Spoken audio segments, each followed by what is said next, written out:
Bora falar agora sobre o Botafogo. O técnico Martim Anselmi está bem preocupado. Não apenas com a sequência de 4 derrotas seguidas, o time dele perdeu para o Fluminense por 1-0 na noite dessa quinta-feira, um golaço do Lúcio Acosta, mas também com um desmanche que vem sendo promovido por John Textor. Abre aspas para o treinador argentino: o Botafogo não pode perder mais nenhum jogador. Vocês estão vendo o que está acontecendo. Não sou o dono do clube, não decido essas coisas, mas, em meu ponto de vista, o Botafogo não pode vender mais ninguém. Detalhe importante: Savarino, Marlon Freitas, entre outros, foram embora. E os reforços bem aquém daqueles que o Botafogo se acostumou a contratar, tudo por causa da grave crise financeira pela qual passa John Textor e companhia. As 4 derrotas seguidas do Botafogo: Fluminense, Grêmio, Vasco e o próprio Fluminense, jogos do Campeonato Carioca e também do Brasileiro. O Botafogo tem 3 pontos em 9 no Campeonato Nacional. Já o Fluminense chegou a 15 jogos de invencibilidade como mandante. Graças ao golaço do Lúcio, o Flu que venceu os 3 clássicos que disputou nessa temporada, uma vitória contra o Flamengo e 2 contra o Botafogo. O Danilo foi só poupado para justamente evitar um possível agravamento. Já era o final do segundo tempo, ele ficou caído no chão, sentindo. E eu não sei se todo mundo viu essa cena, mas o Barbosa pega ele no colo, vocês viram?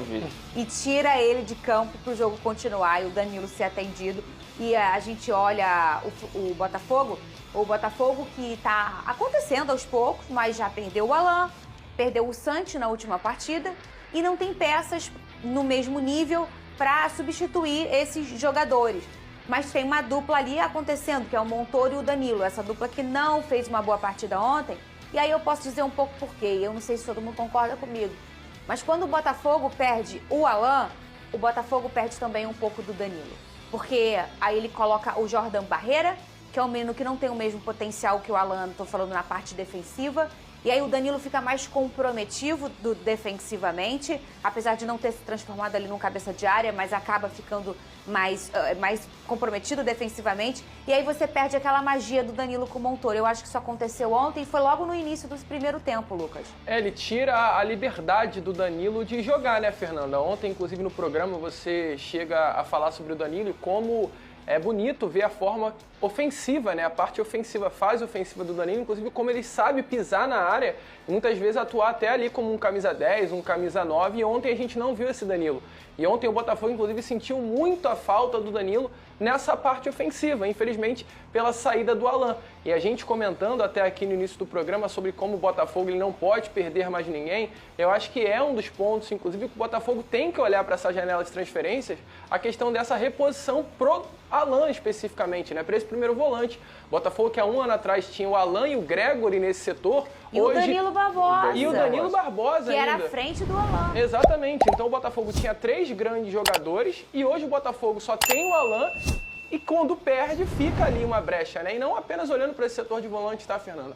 Eu acho que o Botafogo ele tem que olhar com certo carinho ainda essa janela de transferências, que ainda tem uns 20 e poucos dias para a janela fechar. Ontem, com todo o respeito do mundo ao goleiro Neto, mas o Neto não pode tomar um gol como levou ontem, né? O Lúcio Acosta, é claro, fez um golaço, um gol de gênio, um gol de craque, mas foi uma falha absurda. O Botafogo tem que olhar com certo carinho, sim. O Léo Link vinha tendo boas atuações até no final do ano passado, mas é um goleiro que também não passa essa confiança para a torcida do Botafogo. Assim como também tem que olhar com certo cuidado para o setor ofensivo. A partida ontem do Arthur Cabral foi muito ruim. Novamente o Arthur Cabral não consegue fazer uma boa partida. É um jogador que já está há quase um ano no Botafogo e ainda não conseguiu cair nas graças do torcedor. O torcedor botafoguense esse que tinha 2 centroavantes que tinham um carinho muito grande, que era o Tiquinho e o Igor Jesus. E chega o Arthur Cabral e não consegue nem sequer dar um pouquinho desse carinho e desse afago ao torcedor botafoguense. Então essas três posições específicas, o goleiro, esse volante para repor uma possível saída do Alan para disputar a posição, e esse atacante, são 3 posições que o Botafogo tem que olhar com carinho aí na janela. E não dá nem para apontar a movimentação do Botafogo no mercado, porque até uma semana nem tinha como ter movimentação no mercado, porque o Botafogo ficou um mês com o problema do transferban, desse jeito, quando está com o problema do transferban, não pode inscrever nenhum jogador. Então ele teve aquele movimento natural de qualquer time, de liberar algumas peças, de vender alguns jogadores, mas ele não conseguia inscrever e trazer jogadores. Mas eu acho assim, eu não sei se todo mundo já percebeu, Talvez nem o botafoguense possa ter percebido isso ainda, Vene. Mas o botafoguense, o jeito do botafoguense, as torcidas elas têm características. E uma das maiores características da torcida do Botafogo é valorizar muito personagens e ídolos. O Botafogo é uma torcida que tem carinho, que trata como se fosse a coisa mais importante do mundo quem é ou quem não é ídolo. Eu acho que muito porque foi forjado pelos seus ídolos. O Botafogo tem uma galeria de ídolos enorme, talvez uma das maiores do Brasil. O Botafogo tem grandes caras que passaram pelo clube e que fizeram o Botafogo ser o Botafogo. O Botafogo é um clube que tinha um muro onde tinha a cara dos ídolos e para entrar naquele muro tinha que fazer a votação para ver se todo mundo concordava. Quer dizer, o botafoguense gosta e precisa ter personagens, ter ídolos, ter pessoas, personificações de carinho mesmo. O botafoguense tem essa necessidade. E aí essa questão da SAF, a gente vê uma SAF muito preocupada na questão de título e, obviamente, também na questão de trazer um jogador e ele ser uma vitrine e ele conseguir virar aquele dinheiro. Isso é natural, acontece e tá tudo bem. Só que eu acho que pode começar a existir um equilíbrio, Vene, até pela característica e cultura do torcedor botafoguense. De ter uma mescla, de você tentar preservar alguns personagens ou você tentar resgatar outros jogadores para que você tenha uma mistura e o Botafogo comece a ter uma identidade. No ano passado, o time do Botafogo era ruim? Não mesmo. Foi o maior investimento da história. Eu falei sempre aqui, não existiu um abandono financeiro em relação ao Botafogo. Ah, não contratou ninguém, deixou tudo para lá. Não, trouxe nomes fabulosos, mas tinha alguma referência muito forte? Não, também não. Não tinha. Eu acho que o botafoguense precisa disso. Parece que fica um time que não tem essa identificação, sabe? Eu acho importante o Botafogo tentar dar uma equalizada. Que não precisa ser muito, não. Ah, vai ficar só deixando gente que... Mas eu acho importante ter, sabe? Você leva a criançada para arquibancada, você leva o botafoguense com amor, com identificação. Eu acho que isso deveria começar a ser equalizado, Vene. Eu não sei se você concorda comigo. Fernandinha, a gente brincava no programa de ontem em relação a isso, mas eu acho que o Tiquinho Soares seria peça fundamental nesse sentido que você acabou de mencionar. Porque é um cara que já é identificado com a torcida, tem o carinho da torcida infantil, inclusive, e é um cara que também ajuda dentro de campo, tecnicamente falando. Eu brinco aqui, mas enquanto você falava, eu lembrei do nome dele. Sim. Só um exemplo aqui, tá? Enquanto você falava, e eu concordo plenamente com você. Inclusive, o time no ano passado não era ruim, o time desse ano também não é ruim. Não é ruim. Agora, o trabalho ele precisa ser melhor apresentado pelo treinador, pelo menos é a minha concepção. Eu acho que não pode mais sair peça, concordo plenamente com ele. Falta uma pessoa como essa, como você acabou de mencionar, talvez possa, mas se você analisar o time do Botafogo, ele pode entregar muito mais mesmo. Por exemplo, fez uma boa partida contra o Cruzeiro, fez uma boa partida contra o Grêmio, embora tenha perdido 5-3, mas foi um jogo muito louco. Agora, a partida contra o Fluminense ontem foi uma das piores desse comandante alvinegro. Por exemplo, eu entendo, você vê um Gatito Fernandes. Qual o valor de mercado que se ele vier, ele tem? Nenhum. Então, para um processo tipo SAF, eu entendo que deve ser muito ruim, porque você não vende mais ele já tem uma idade, ele tem um valor, porque ele tem uma carreira vitoriosa, tem um salário dele, enfim. Mas é um jogador com identificação, é um goleiro bom. Não estamos falando, vamos trazer só o patati patatá para ficar animando. Não! Você tem uma resposta técnica também. O Tiquinho é outro personagem. Agora tá aí, a gente tem as notícias já dando que ele tá fechando com o Mirassol. Mas era um cara que ia carinhar o torcedor, a criançada ama, o torcedor gosta, a atmosfera que ele cria no estádio é super diferente. Tava dando sopa no Santos, gente, com todo respeito. E tecnicamente, ele é um jogador que entrega, é um jogador que sabe fazer o negócio. Muitos falam do 24 dele, 2024 dele. O Tiquinho tem gols importantíssimos no Botafogo para fazer o Botafogo tocar em taças. Então, não foi um qualquer jogador. Só que entrou o Igor Jesus, o menino arrebentou e ele acabou sendo o banco do Igor. Mas toda vez que o Tiquinho entrava, o Tiquinho fazia o que ele deveria fazer. Então, acho que... E assim, qual é o valor de mercado do Tiquinho hoje, o Botafogo trazendo ele de volta? Não é um valor tão positivo financeiramente para o Botafogo. Por quê? Ele, você já no mês vende lá, ele já está com 35 anos, tem um salário que é um salário que um jogador do tamanho dele merece ter, mas tem resposta esportiva, traz um clima diferente. Então, eu acho que isso deveria ser mais equalizado. Não todo mundo ser, mas deixa a molecada lá, o Montoro, o Danilo, arrebentar. Quais foram os personagens que se destacaram no Botafogo do ano passado? Eu posso dizer pra vocês, se vocês não lembram.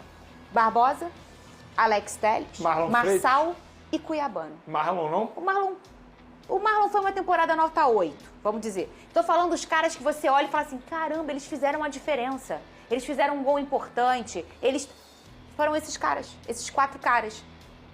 São 4 caras o quê? Com identificação, com o sabor da camisa, sabe o tamanho daquilo. Eu acho importante ter esses personagens dentro de elencos. Não só do Botafogo, como qualquer elenco, tá? Mas do Botafogo, sobretudo, porque o botafoguense, a gasolina dele é essa paixão que ele cria, não só pela instituição, mas também por grandes personagens. Vou dar um recado aqui, eu fico aqui ou eu vou lá? Fala comigo.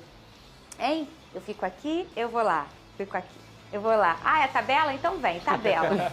Põe aqui na tela a tabela do Brasileirão. Ai, eu falei negócio de página aí, tá vendo? Vou sair? Não. Eu saio agora? Eu tô fazendo uma escada pra você. Pra mim? Fala pra ele, o que eu falei ontem? É porque Eu o Botafogo lembro, tá não. na segunda página. Mas né? a minha página, se o Botafogo tá na segunda página, se tivesse uma terceira, bastaria também. Gente, olha aí, ó. Olha aí. É o Brasileirão. Eu amo Brasileirão. Olha o Cruzeiro. Olha o Cruzeiro, gente. Mas é tá o merecendo. último colocado. Tá merecendo. Tá merecendo, É tá o jogando muito último mal. colocado. Ele... Só empatou com o Mirassol, isso precisa ser dito. Teve um erro de arbitragem absurdo. Verdade, eu vi esse jogo. Garfaram o Mirassol. É verdade. E o jogo foi no Maião. Foi no O Mirassol tava perdendo, o Mirassol virou e no finalzinho É isso. o Cruzeiro empatou. E é difícil ganhar do Mirassol lá. Vamos lá, o Botafogo em 11º colocado com 3 pontinhos. O Vasco é o 17º colocado com 1 ponto.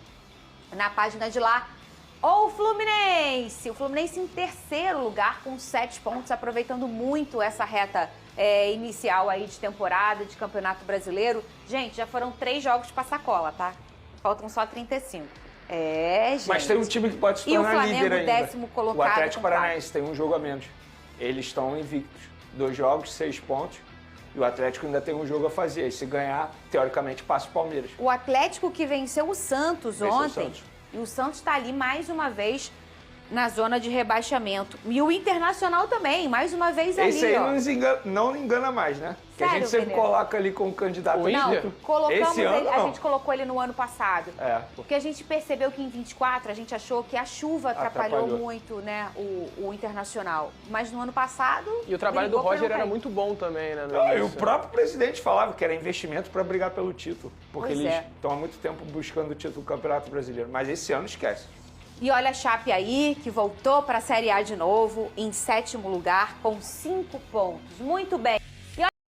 Então é isso aí, pessoal. Já que você chegou até aqui no vídeo, não se esqueçam de dar aquela moral, se inscrevendo aqui no nosso canal, deixando um like, a opinião de vocês aqui nos comentários, galera. Vai nos ajudar bastante pra gente estar trazendo esses cortes aí de notícias do nosso fogão todos os dias aqui pra vocês, pessoal. Lembrando que aqui no canal a gente tá com o YouTube Shop, né, pessoal? E aqui tem algumas camisas que a gente vai deixar ali do Botafogo para quem estiver interessado, pessoal. É só clicar lá e dar uma olhada. Valeu? Então é isso. A gente vai ficando por aqui. Um forte abraço a todos. Fiquem todos com Deus e até o próximo vídeo, galera. Fui!